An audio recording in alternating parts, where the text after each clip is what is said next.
First up is Eve's Bayou. This is a gothic tale of a young woman and what she saw and what could possibly haunt her for the rest of her life. This movie is spellbinding. The story is amazing. Directorial debut by Casey Lemons. You can't come out any fire than this, okay?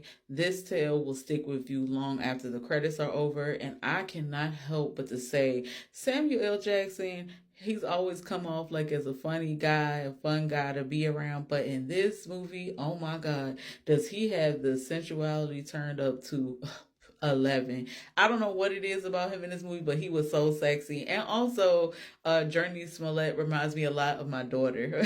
So if you haven't seen this one, it's available on most all platforms, on almost all platforms. So you can find this one on any platform out there. Check it out. I guarantee you'll love it.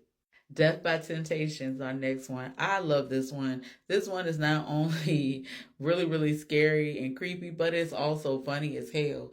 And at the time when it came out, it had like that little bit of like Spike Lee, like hip hop vibe to it too. So not only was it starring the who's who of African American actors, but it also had some of our R&B superstars with Freddie Jackson and Melba Moore.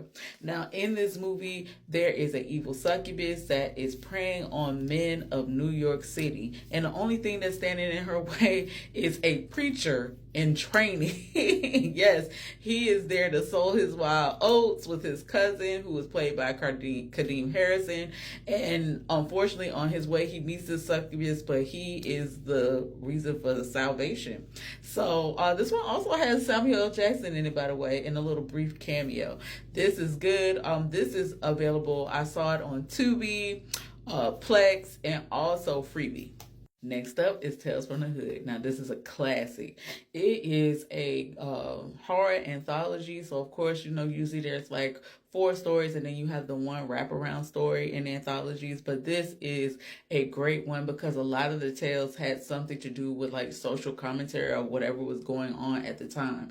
Especially when I was a teenager growing up, this came out right in the 90s and we were dealing with the Rodney King incident and all that stuff. And I think this came out about the right time because they have stories about gun violence, police brutality, racism, any spectrum of social issues at the time. And I think this is a great movie now that I go back upon it as I'm older and I understand it even more. So if you have never seen this one, go check it out. It's again on plenty of platforms. It is on Tubi. It is on, I know it's on Amazon if you have Amazon, and I think I saw it on Freebie.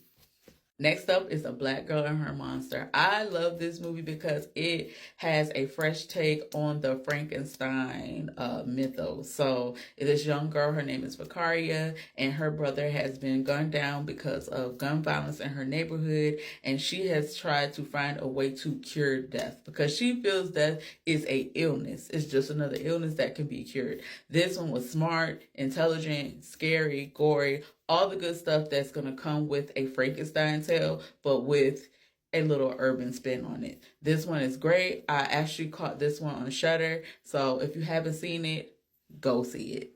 All right, so a lot of people might not agree with me on this one, but because the critics really hate this one. So if you go to Rotten Tomatoes, it has like a really low critic score, but the audience score is fairly decent. And I love this movie. I think this came out like my junior or senior year of high school, and I think this scared the crap out of me. Snoop is so freaking scary in this and so menacing. So in this one, Snoop, he plays a drug dealer called Jimmy Bones. He is actually killed unjustly and he is coming back for revenge. Okay, these people are in the house that used to be his and he used to be able to help the community through. They have opened it back up to make a club. So he's not with that. He is out to get revenge on the people that are in his home as well as all the people that were responsible for his demise. Now, Pam Grier is in this one and also Snoop Dogg. This is To me, it scared the hell out of me when I was younger. And I watched it with my daughter, and it still held up. For me,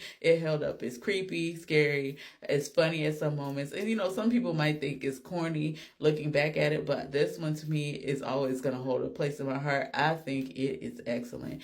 I caught this one on Amazon Prime, Freevee, and Tubi.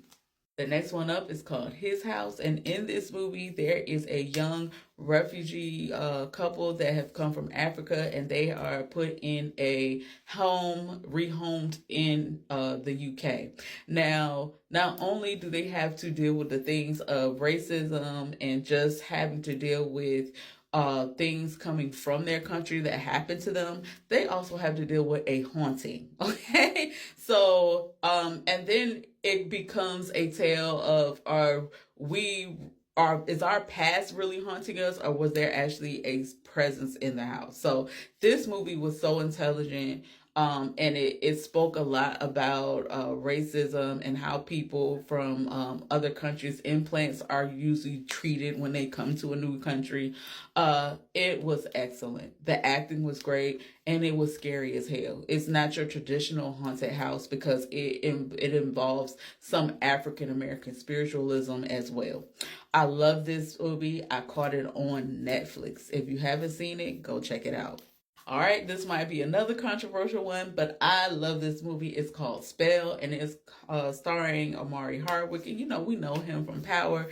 But if you don't go watch this to see anything but Loretta Devine's performance in this one, okay? She plays a old town, down, country, old voodoo woman, voodoo hoodoo woman. She know voodoo, hoodoo, and all that other stuff, okay? And boy, oh boy, do she send Omari Hardwick through it, because this is almost to me like a hoodoo version of Misery. Okay, so if you know the story of Misery, and there's an author, and Annie Wilkes, who she gets the author, she nurses him back to health and everything, but actually she doesn't want to let him go, so she's kind of torturing him as she goes.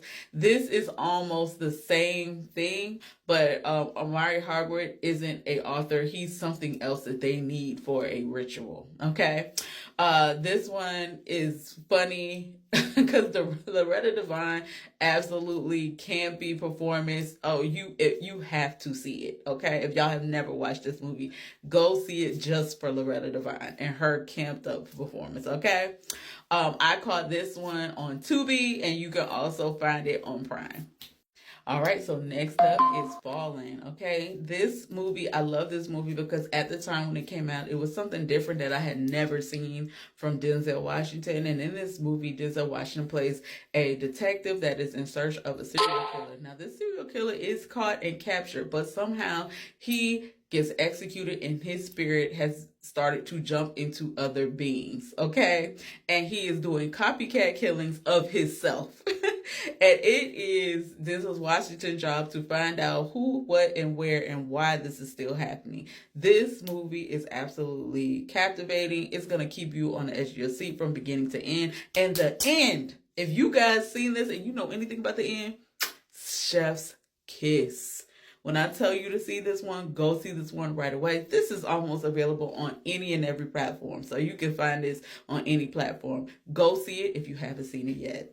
And of course, I cannot have an African American in film horror series without including Candyman.